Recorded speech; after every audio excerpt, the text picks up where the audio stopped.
welcome to the Open Water Ask a Recruiter panel for December. Today, we are talking about getting everything ready so you can kick off your job search in 2025 in the best way possible. I want to remind everybody that this is an Ask a Recruiter panel. So if you look down below, there is a Q&A button, and you can click on that. Just click on it, whatever, and then I will pass the questions on to our fantastic panelists we have today. We are so lucky and grateful to have with us Open Water members and recruiters extraordinaire, Tony Verde and Lisa Verde. Welcome to the show. Why don't you both just do a quick introduction? Lisa, we'll start with you. Just give us a couple of your bona fides real quick, and then we'll jump right in. Hey, everybody. Thanks for joining. My name's Lisa Verde, based out of Atlanta, but I'm in snowy Minneapolis today. It's kind of cold up here.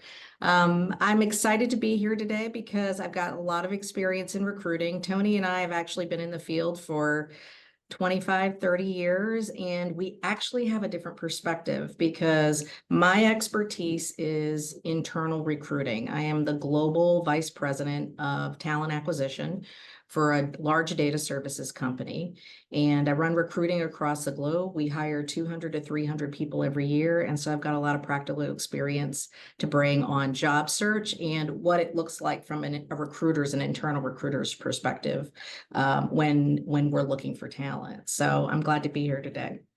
Awesome. Tony, say hello. Hi, how's everyone doing today? It's a little bit warmer today here in Atlanta. Tony Verde, and as Lisa mentioned, we've been doing this for a long time. She actually spent some time on the agency side, which is where we met. So where she has spent a lot of her career, internal and corporate, I've really spent most of my career on the agency side, and I have a boutique firm that I founded and I operate, Inspire Talent Solutions.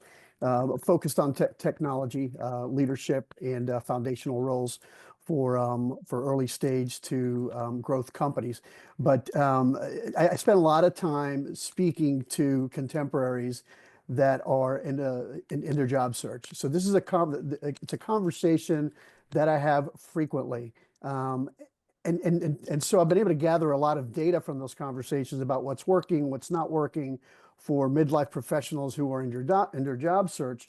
And I've also developed some techniques and tips that we're going to talk about that I think would be very helpful to everyone. All right, fantastic. So as you can see, everybody in the audience, and for those who have just sort of straggled in a little bit late, just a reminder that you can ask questions by clicking on the Q&A. Whoa, we already got Q&As. We're going to get to this in just a second. But I want to set the table here real quick. It is December. So we are at the end of the year. December, good time or bad time to apply for a job? Lisa, I'll start with you. I think it's a great time to apply for the job, to apply for a job. There's a couple of reasons behind that. This is a busy time of the year, actually, for hiring as we head into 2025. So the candidates and the job applications and the folks we're talking to today, we're going to hire them ideally before the end of the year or very quickly in January. We've got budget to spend, and so we want to spend this year's budget hiring talent. And so I would highly recommend keep your momentum, keep applying to jobs, keep your networking. It's a great time of year to either get hired or get your momentum heading into 2025. Excellent. Tony, do you have anything to add to that? No, I think you covered it. I think it's obviously companies have different calendars. Especially in technology, there's a lot that start their year, February 1st. So, to Lisa's point, there is a lot of activity going on, and I know I've been on the agency side with candidates that were on Christmas holidays and being flown out to interviews. So you do see that, but it is a good time. Obviously, not everyone's in the same mode, but there is a lot you can do to really get prepared and get set up to really have a successful search early in the year, if that's your goal, to get going at the beginning of the year. So just one thing people should know right off the bat: don't just sit if you're in active job search mode. Don't just go like, oh, I'm just going to ride it out to the end of the year, because as Lisa has pointed out, people still have budget. They're still looking. So, and then I want to follow up on something. We had a pre-call the other day, and you mentioned Tuesdays and Fridays as being important days. And I don't know, I can't remember which one of you said that, but I'm gonna open it up to either one of you. What's the deal with Tuesdays and Fridays? Tuesdays, and I said it, Tuesdays and Fridays are the great days to apply. It's typically the days that you're going to see all the jobs, new jobs come out. And so if you think about a recruiter's life cycle, we'll come in on Monday morning and we'll say, hey, we did not get a ton of applications over the weekend. We've got to pick up our search again. And so we'll repost our jobs typically on Tuesdays. And then we'll be getting ready for the weekend thinking, hey, I haven't found anybody this week. I still need to recruit next week. So I'm going to post a job again on a Friday. And so you're going to find that most organizations will post jobs Tuesdays and Fridays. And if you're going to, part of your job search should be applications. It's not a spray and pray. There's some very targeted things that Tony and I recommend. But if you do want to capitalize on job posts, I would stay tuned to Tuesdays and Fridays. That's when the new jobs come out the most. And certainly you want to apply sooner than later if that's the approach, if you want to have some success applying to jobs. I want to interject here real quick. We will be having there is a little checklist document that Tony and Lisa have prepared for us graciously and generously that will be made available at the end for everybody. And it's filled with great things like that.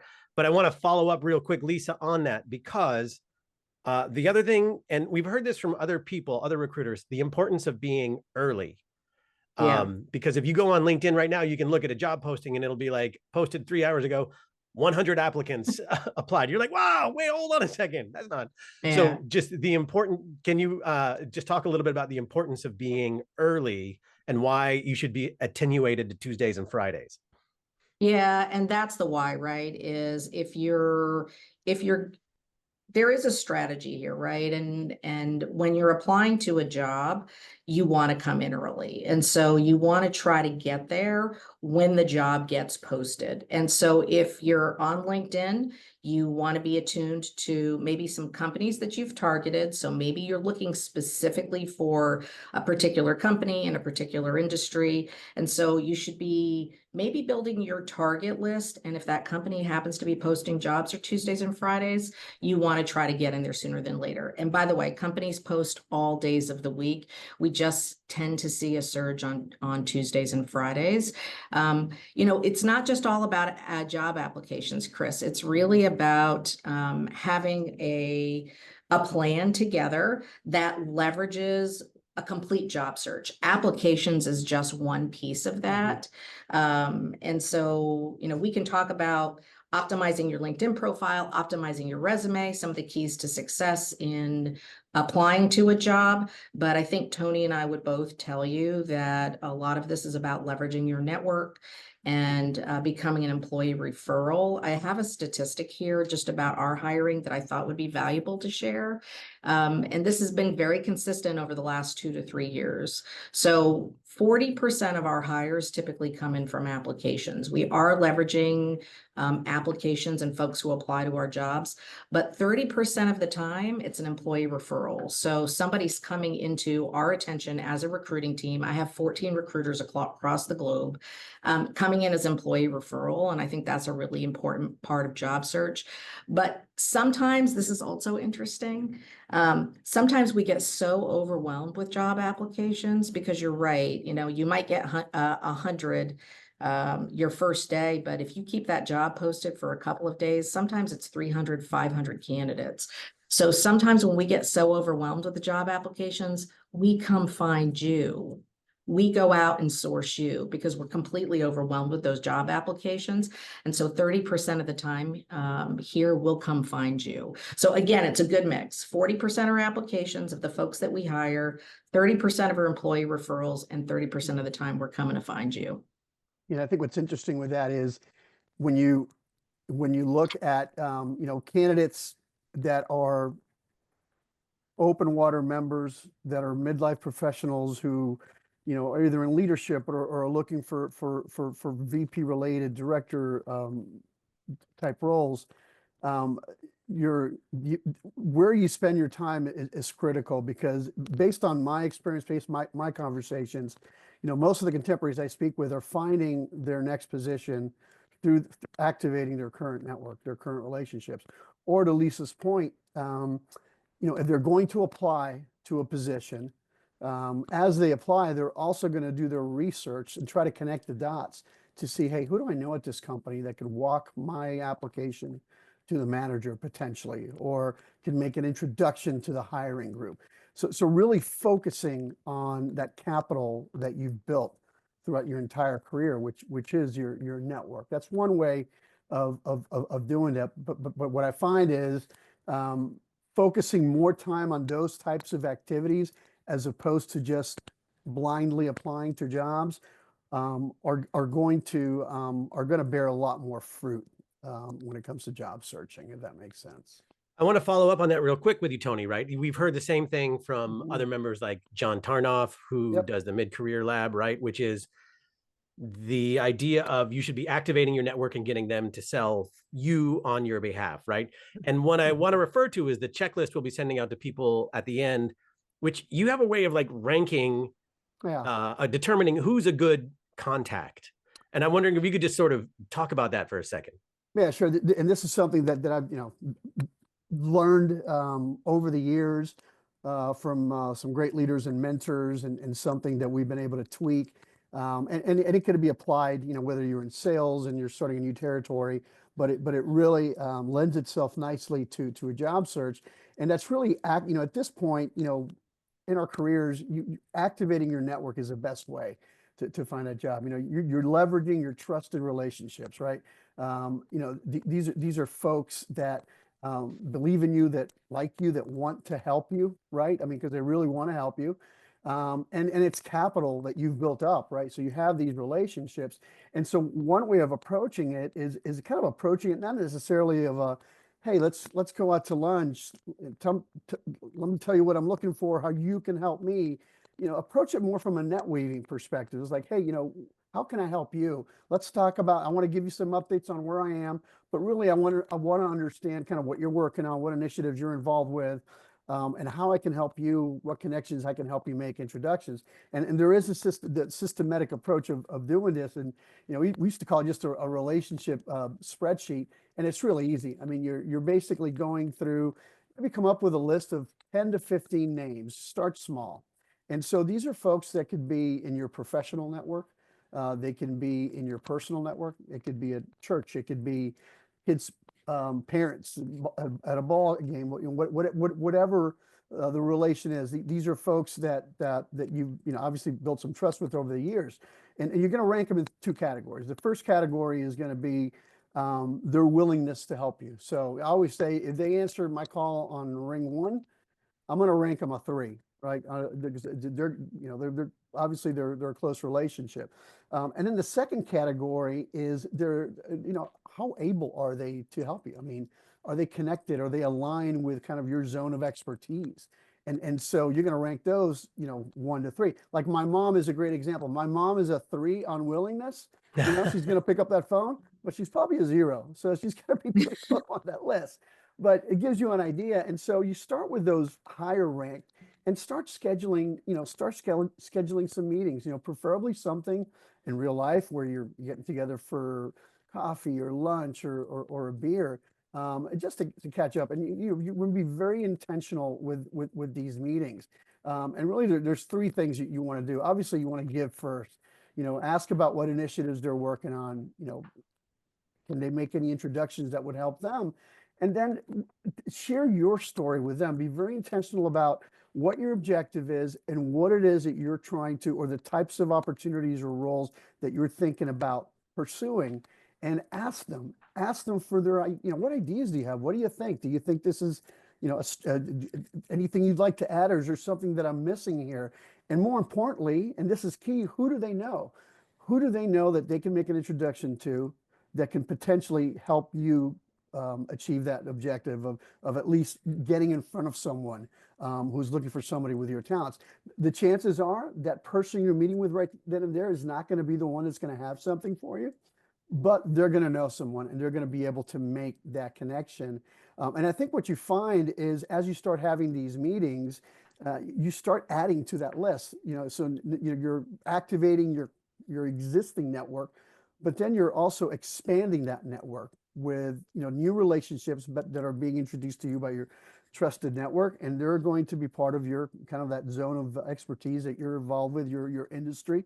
And so you're also expanding that network. So worst case, you may end up having 6 to 10 meetings. Out of those, you'll probably get a chance to maybe talk to or meet 3 to 4 people that you've never met with, and you're just getting closer to that goal. So this works, and a lot of folks just have a hard time of, okay, yeah, I've got all these friends, but where do I go? Who do I call? Well, this just kind of helps, kind of dumb it down, if you will, at least from my perspective, and just start with a list and then just work down that list, if that makes sense. Okay, I'm going to pivot here. Thank you. I'm going to pivot here real quick. Lisa, I want to turn over to you. We got a question from the audience. Susanna wants to know, with AI, and this is relevant, I think, because as we are getting checklist things ready, right? I think this question is very relevant and is on everybody's mind in the audience right now, which is, with AI being used both for creating and reviewing resumes, how can someone make theirs stand out?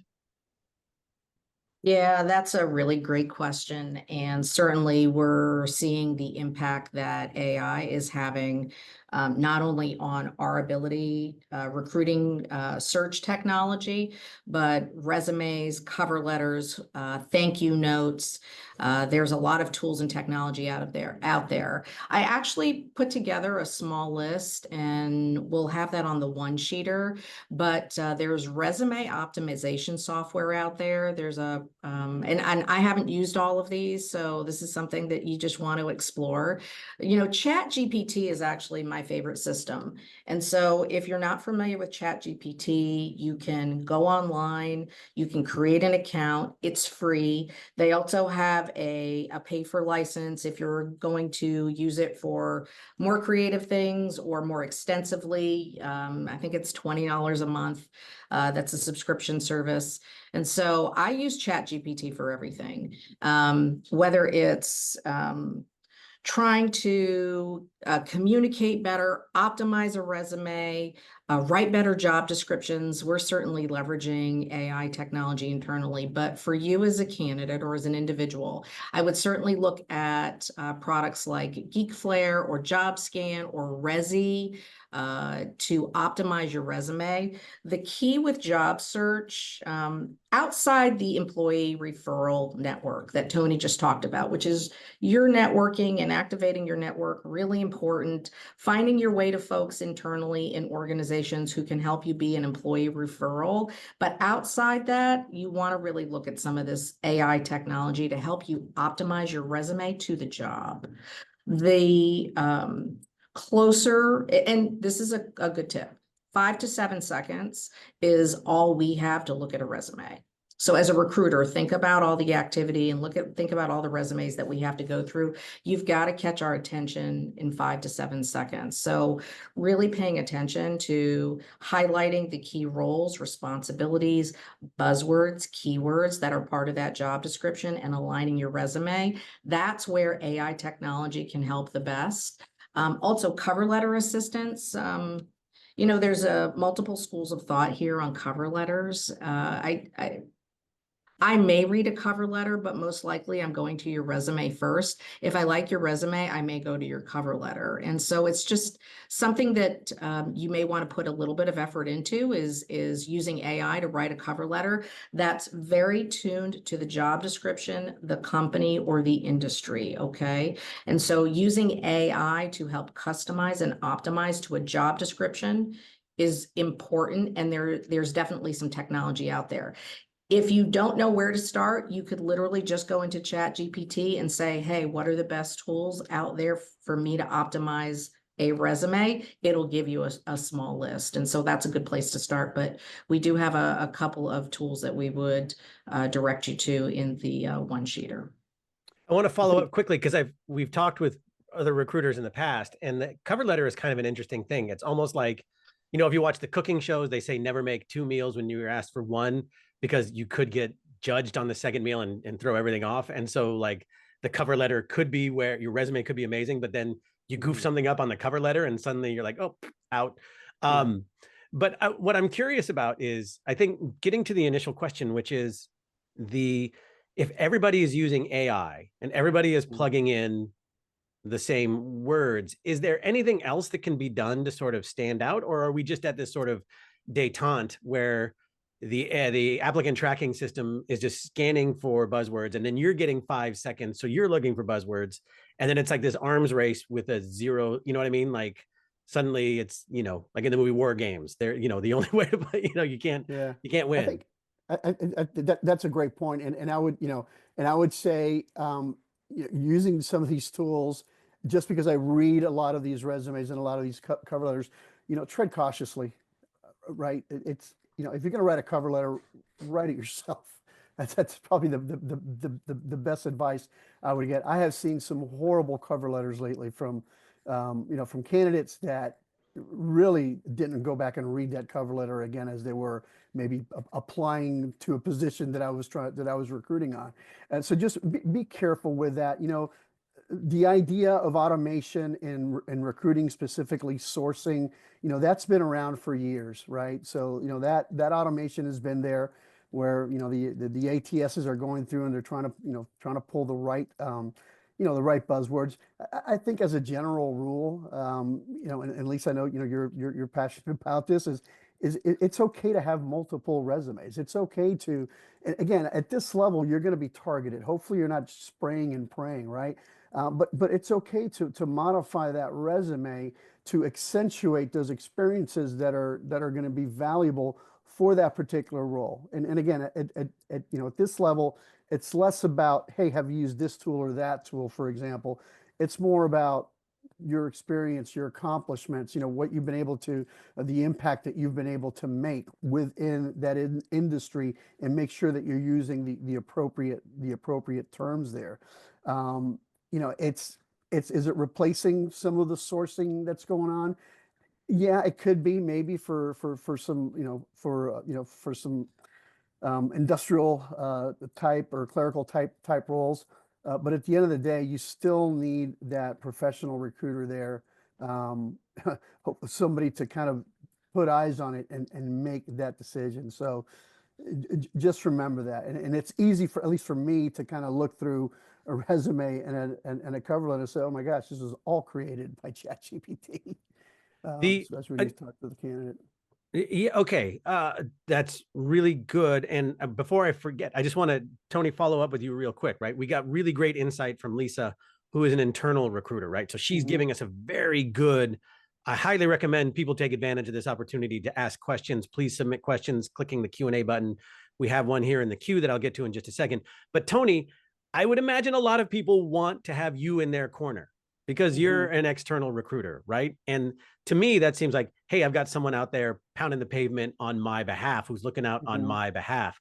What are the things people can do to get your attention? What are you looking for in a client? Well, we have two sides of our business. We have a little bit of misnomer. Our client is actually the company, right? Because they're the ones that are hiring us, and they're typically paying a fee or some type of remuneration. And so my job is to go out and go within my network. So where I have relationships with candidates, because I've been in technology, because I've been in a certain domain, these are relationships that I've built through the years, right? I would say that a lot of that reach out happens from my end. Like I speak to a lot of candidates that I just want to get to know, that I just want to establish a relationship with, even though I don't have a position. So I would say the best way to be in a position to establish that, if you do get a reach out from a recruiter, don't assume it's just about a particular position. A lot of candidates, especially in technology, they're a little reluctant to speak to a recruiter unless that recruiter has a specific opportunity for them to discuss, right? And I think that's a missed opportunity a lot of times, because really it's about building a relationship.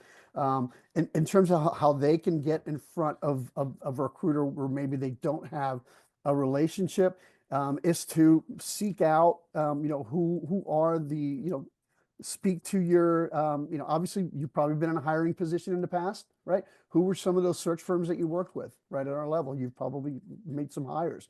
Reach out to them, reach out to maybe an account manager or an account executive for one of those recruiting firms that you've worked with to see if they can put you in touch with one of their recruiters. Again, that's if you already don't have any of those relationships. Or check with your peers and say, hey, who have you worked with that you guys, were able to get a lot of, had a lot of success with, they were able to make some successful placements. And that's another great, a great place to go seek maybe a reputable recruiter or somebody that is in your domain that you can at least start establishing that relationship. And the key is, it's not, hey, what have you got for me today? Again, if it's somebody that you could see they've, they're reputable, they've been in the market for a number of years, really take the time to get to know that recruiter and establish, because they may not place you today, but if that relationship is strong, they're going to be calling you once you land the job for referrals, and then they're going to be calling you to recruit you at some point, potentially, once you're nice and comfortable in your job. So seek ways of finding those reputable recruiters and establish those relationships, and just know that, hey, mate, they're not going to help you today, but if it's a strong recruiter, that relationship, should provide you with a lot of mileage in your career. Okay, I want to follow up just real quick. We got a question from the audience, and I'll get back to you, Lisa. But Tony, on this, since we're talking about it, when you engage a recruiter, sort of what are the benefits, and who's paying for that? And the one thing let's just start there. Yeah. No, the client is paying. So the client is, is paying us a fee, whether that's, on a search, obviously if it's a contract situation, they've engaged that staffing agency to go ahead and, find that consultant, and, the agency will payroll that person. But yeah, the fees are paid by the company, by the hiring company. Okay. And then Lisa, I want to turn over to you. We got another question here that I think might be interesting for you. I mean, or I can answer for both of you, I should say, is like, what kinds of trends are you seeing with tech jobs, specifically in product management? What advice would you give senior PMs looking for positions now? Yeah, I've heard this question a lot recently for product managers, and I'm probably not the best person to answer. I don't have a lot of expertise in that domain. Tony, I'm not sure if you have any trends or have seen anything specifically in product management. Yeah, I mean, I think with product management, it's and again, I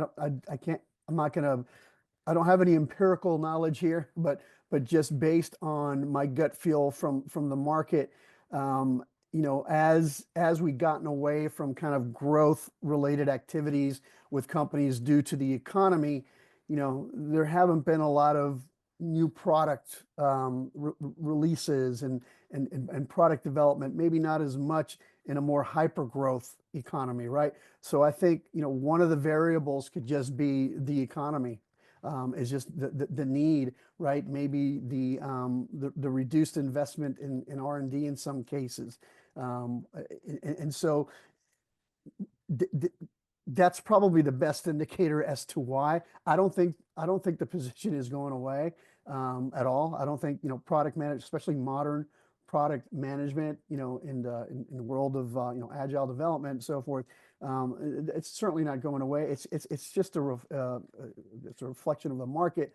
If you look, other industries, if you're in finance, if you're in marketing, it's not as hard to find a position in those areas as it is in tech right now. Tech is, even though tech at a high level is still negative unemployment, maybe not as low as it was, but there's still a little bit of negative unemployment there in some cases, especially for software engineers and developers and so forth. But it's a reflection of the market right now. And so, yeah, it's gonna take 25-30% longer to find a position in that space, just because there's less opportunities. And I think in leadership in general, right? When you get to this level, you think of, the available positions as a pyramid, right? And so, you've got your individual contributors at the bottom, and at the top of that pyramid, your leadership roles, there's always been, less of an inventory there. So it's always more challenging to kind of make that move. Plus, companies like to promote from within and things of that nature. But I think it's just a reflection of the market when it comes to product management. I will say one thing about product management that's interesting, because when I think about product management, I think traditionally about software product management, and it's just kind of my fabric on how I've grown up in the IT industry. But I will tell you about a shift that we're seeing quite a bit, because again, I work for an AI machine learning data services company. We're seeing a lot what I call data product management or product management around data. And so there is definitely something to be said if you've got a domain expertise in a particular vertical, healthcare, finance, manufacturing, where we're seeing a lot of data products and a lot of folks building data products. And so maybe if you've got more of a technology background, be leveraging your technical expertise. But if you've got some industry or domain expertise that could be translated into a data product, there may be a way for you to transition there. So without a little bit more context about your specific product management experience, that would probably be just something to think about is, do I have any data or relative industry experience that I could leverage to get into the data product space? That I know I got to stick money in a jar somewhere because I'm the one who did it. So that actually tees me up for the next question, which we got, which is, do you have any tips for people who'd like to change industries in the next role? Lisa, I'll start with you.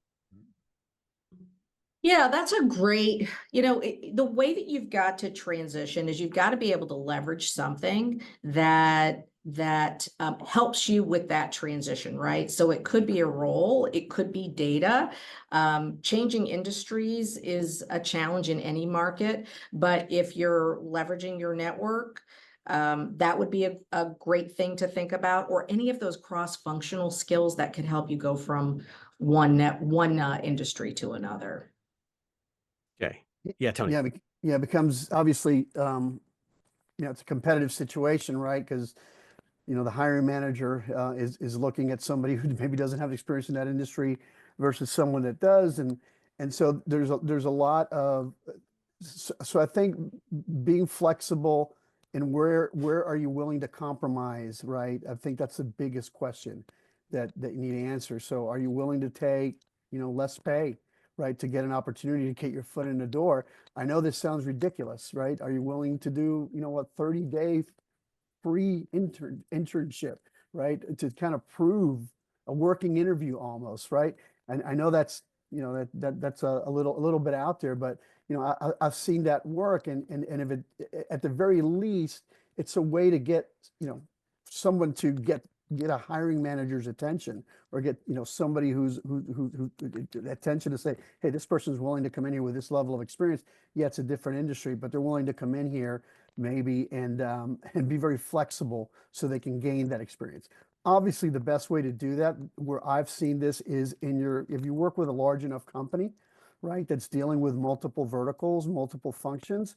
That's one way of doing it, is to kind of find a way to make that transition within an organization where you're a known entity, where you're trusted, and you're willing to take that risk, right? So where I've seen that work, and that's more so for specific roles, but if it's a large enough company that's dealing in multiple industries and verticals, that's one way. Or another way could be, leverage, to Lisa's point, leveraging maybe some auxiliary experience that you have, right? Maybe, your industry was, X, but you have a lot of experience, working with manufacturing companies, right? And so, yeah, you don't come from that world, but the clients, the customers, right? Reach out to maybe some of those customers and say, hey, what opportunities do you see?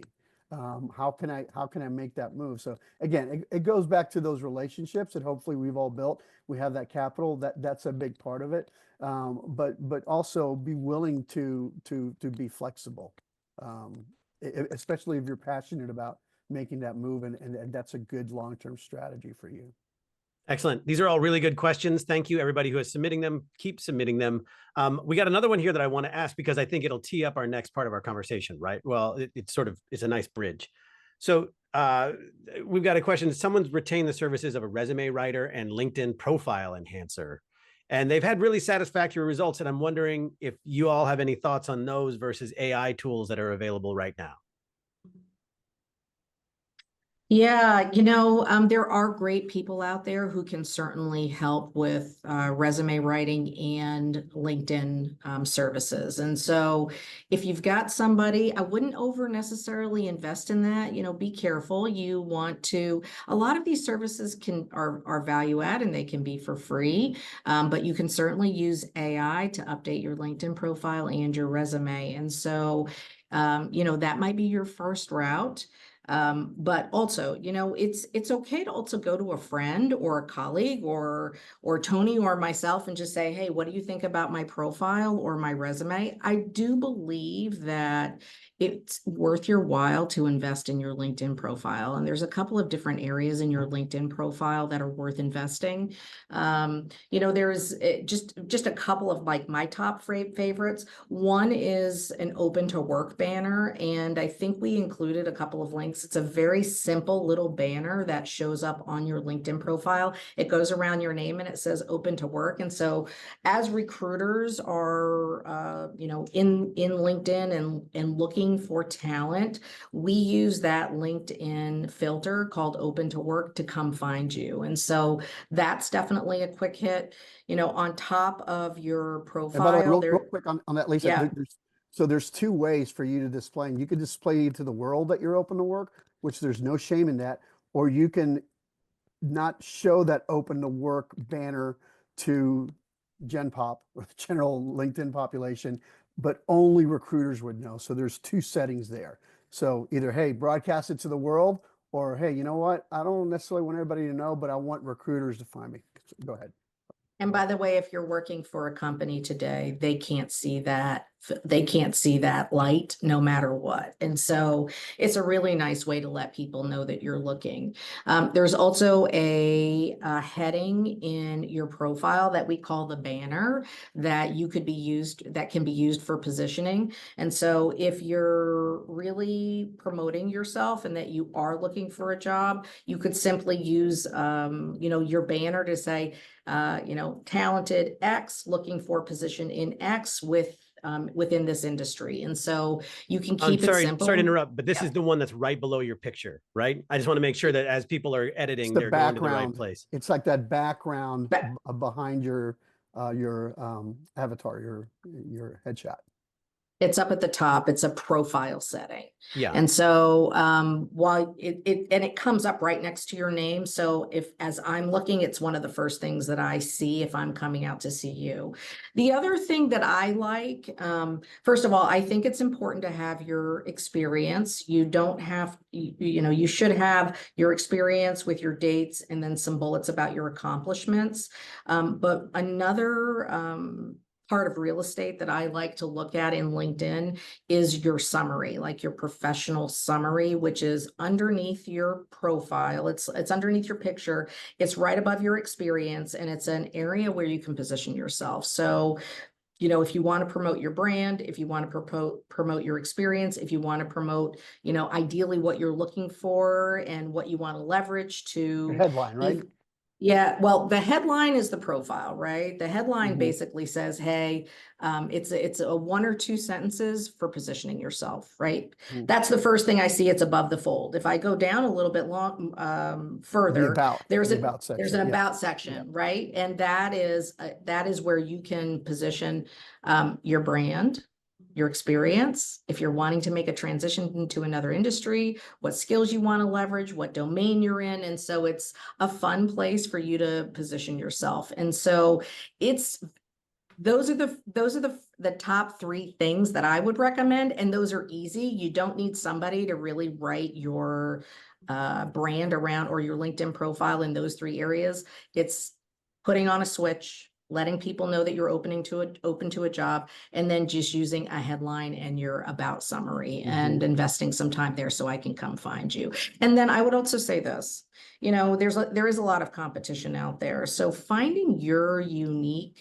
something unique about yourself, could be a unique buzzword, it could be a unique phrase. You know, trying to find a way to stand out and be unique is important. And you know, be yourself. Be yourself. Don't try to overdo it. You don't want to be long. You know, again, you want to Authenticity. catch attention. Authenticity is really important here. And I think that's what happens sometimes if you use chat or some of these AI products. And Tony mentioned it before, you don't want to lose your authenticity. And so be careful to balance that if you're using some of these tools. I think to that question real quick too, if you have a relationship with a recruiter, I've been doing this for 30 years. I've never charged any candidate for Yeah. any kind of LinkedIn profiling or resume or friend. It's just part of the fabric of what I do. You know, it's just what I do. And so, and not only that, but if it's a candidate that I'm working with, it behooves me to make sure that they have a very strong Yep. LinkedIn profile and resume, because that is my marketing tool with my customer. So leverage that relationship with your recruiter. Ask them to help you. Ask them for suggestions. That's probably the best way. Okay, I want to be mindful of our time here. And what I'm going to do is I'm going to paste a link to the checklist that y'all have created here in the chat. This is a download anybody can access, and I'm going to share my screen. And we don't have to walk through it point by point, but if you just want to give like a quick rundown of what people can find in here, that would be great. So we'll share here. All right. Lisa, I'll start with you.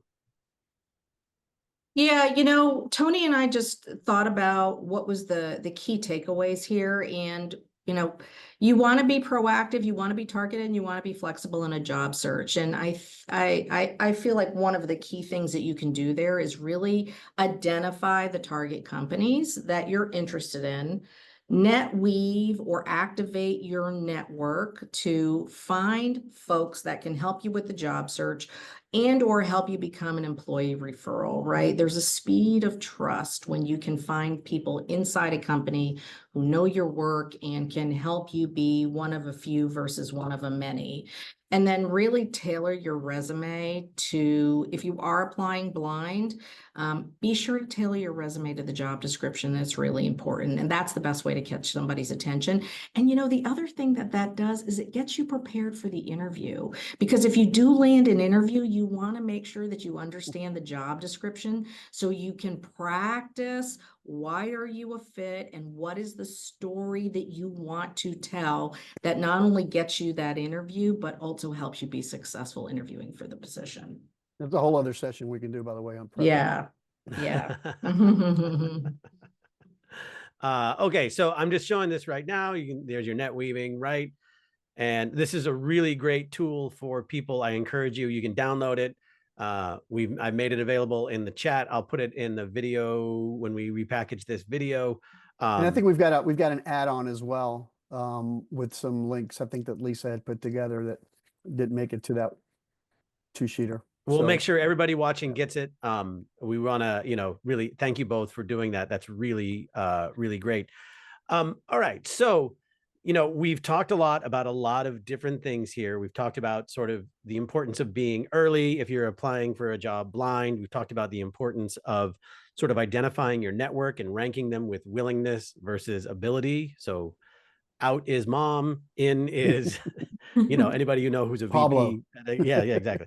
So, and we've talked about using AI tools to help people sort of speed up their search.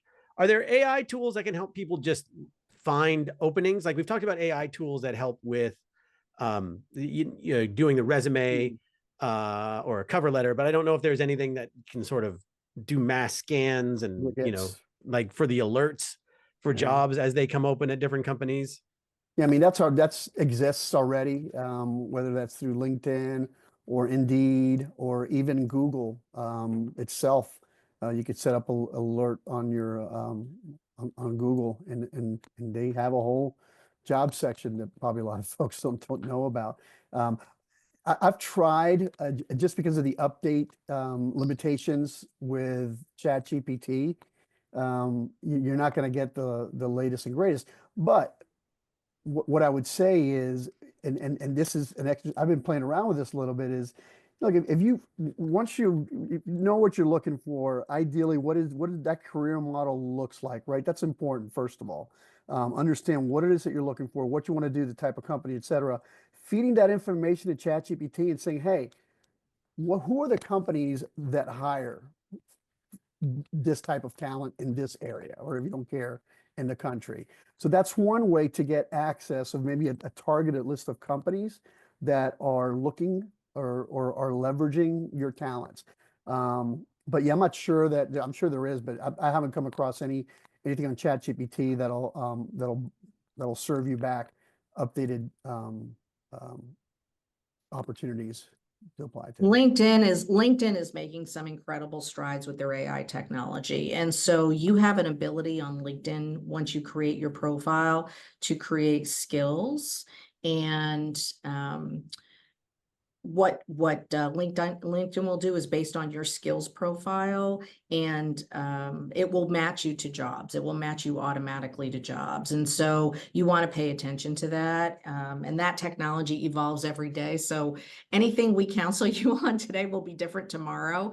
But yeah, definitely use the LinkedIn features of how to update your profile with certain skills. It definitely helps with the job auto matching. Okay. I do want to ask you real quick on the skills section in your LinkedIn profile. Should you just choke that full of just like everything that it's like all the skills that you can, so that you are like when a recruiter does a search in their special little magic search view, like it would be, you know, because you may not be thinking like, oh, you know, I'm a writer and I do this, but you know, I don't want to say that I'm also a blogger, or I don't want to also say that I'm a copywriter, right? Like, should you just like jam pack it full of as many skills as you can? You know, I would, if you're new to LinkedIn or you don't know exactly what the keywords are that are matching you to the jobs, you could start with a wide list and then downsize it from there. Because what'll start happening is LinkedIn will start feeding you those jobs, and you'll say, you know what, this is not my domain, this is not my interest, this is not my expertise. And you can see how they're matching you. When you apply to a job, it will give you a, hey, you're a 60% match for this, you're a 40% match for this. Just start playing with the technology. You can start with a big list and narrow down as you see what it's feeding you, and then just say, hey, you know what, this is not getting me what I need. And then I would narrow down that list. Yeah, and I agree. And that's done by position too.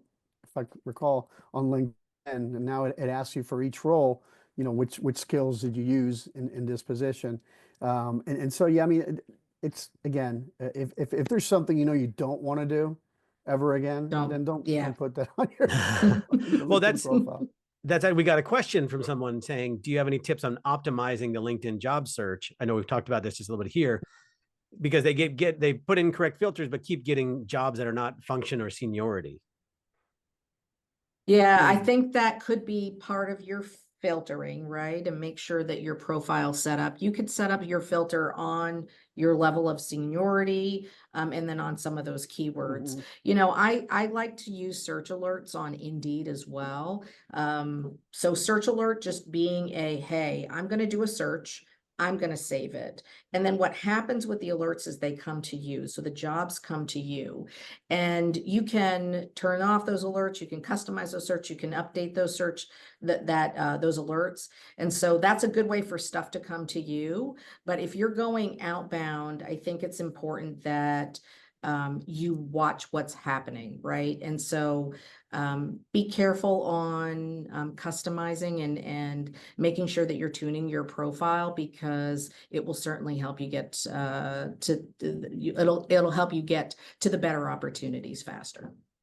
Here's a great question, which is basically, I'm going to, you know, do recommendations matter? How much do recommendations matter? Do you look at them? Do you care about them? Either of you? Like if people have a bunch of recommendations from previous jobs posted on their profile, does that matter to you? It's not going to, well, yeah, those are great.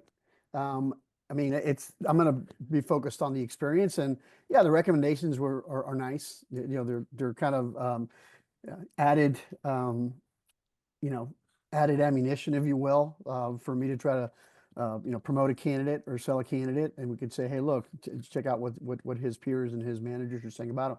But you know, yeah, first and foremost, it's an added benefit. It's the best way to, I guess, characterize, at least from my perspective. It's an added benefit, but it's certainly not going to Great. sway me one way or another to call a candidate or not. Okay. I want to be mindful of time here. We've got just a few minutes left. If you have any other questions, Hector, somebody wanted to know about the person you used for your LinkedIn and resume. It's Mariana asks if y'all can connect. That would be great. And just and I would also say this: feel free to reach out to Tony or myself. Yeah. We'll help you. We'll help you. Oh, that's awesome. That's fantastic. Well, absolutely. We'll help you for free anytime. Just reach out to us. That's really nice. All right. So if you have any questions, squeeze them in before the end. And the one thing I'll do a little bit of log rolling here, as they say, is that OpenWater is actually working on an AI tool to make you look all super snazzy. We are currently taking beta testers for that right now. So I'll tell you what, if you are in the chat right now, if you're in the crowd, find me on the OpenWater platform. I'm Chris Albrecht. DM me and say you want to check out our new AI tool, because it is fantastic. It's really, it summarizes decades of your career into a wonderful professional narrative that will make you even go like, whoa, I'm pretty awesome. It'll make you feel fantastic. It'll brighten your day and position you well for your next gig. So I highly recommend you try that out if you are an OpenWater member. Since we don't have any questions, Tony and Lisa, I will just ask you for any parting thoughts. Again, people can access this document. People are saying thank you. So people are saying thank you. I'm saying thank you as well. But any parting thoughts? What's one thing people should go out and do today to get ready for their job search in the coming year? Leverage your OpenWater network. That is part of your new existing relationships. You know, leverage the network. That's capital that you have at your disposal right now. Excellent. Lisa? Yeah, I like the LinkedIn tips, and just position yourself for 2025. And remember, it's much easier to become an employee referral than it is to apply for a job, but you have to have a holistic job search. So don't stop applying. Just be very targeted in your applications and customize your resume and your LinkedIn profile to what you want to do. All right. Leverage your OpenWater network, which is here for a reason. Oh, see, thumbs up on that. Find some referrals, and really everybody, I know it can be tough out there. You're awesome. You're going to do it. You're going to crush it in 2025. Just as Lisa and Tony crushed it today. Thank you both so much for being here. Lisa Verde, Tony Verde, everybody around the country, you know, give them a warm round of applause. Thank you for being here. We really appreciate it. And that's it. Have a happy holiday season.